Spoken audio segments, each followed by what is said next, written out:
اعوذ باللہ من الشیطان الرجیم بسم اللہ الرحمن الرحیم ان عدت الشہور عند اللہ 12 شہرا فی کتاب اللہ یوم خلق السماوات والارض منها 4 حرم۔ اللہ کے نزدیک اور اللہ کی کتاب میں بھی اور زمین و آسمان کی تخلیق سے ہی مہینے 12 ہیں: محرم، صفر، ربیع الاول، ربیع الثانی، جمادی الاول، جمادی الثانی، رجب، شعبان، رمضان، ذوالقعدہ، ذی الحجہ۔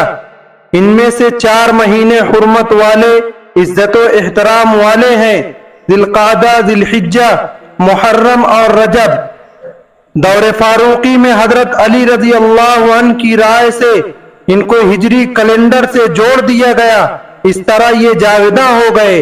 یہ مہینے قرآنی اور نبوی ہیں، ہم کو بھی ان مہینوں کو برتنا چاہیے اور اپنے امور انہی قمری مہینوں کے اعتبار سے رکھنا چاہیے۔ محرم الحرام کی عظمت ہمیشہ سے تھی۔ نبی پاک صلی اللہ علیہ وسلم نے اپنے اقوال و افعال سے اور عاشورہ کا روزہ رکھ کر اس کی عظمت کو اور بڑھا دیا۔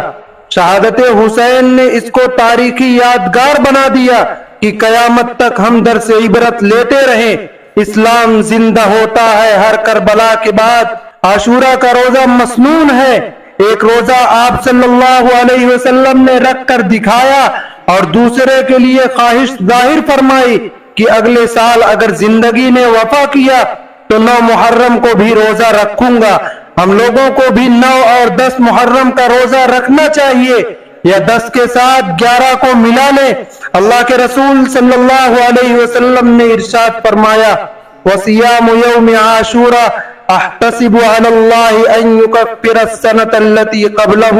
اس روزے سے اللہ رب العزت 1 سال پیچھے کے گناہ معاف فرما دیتے ہیں۔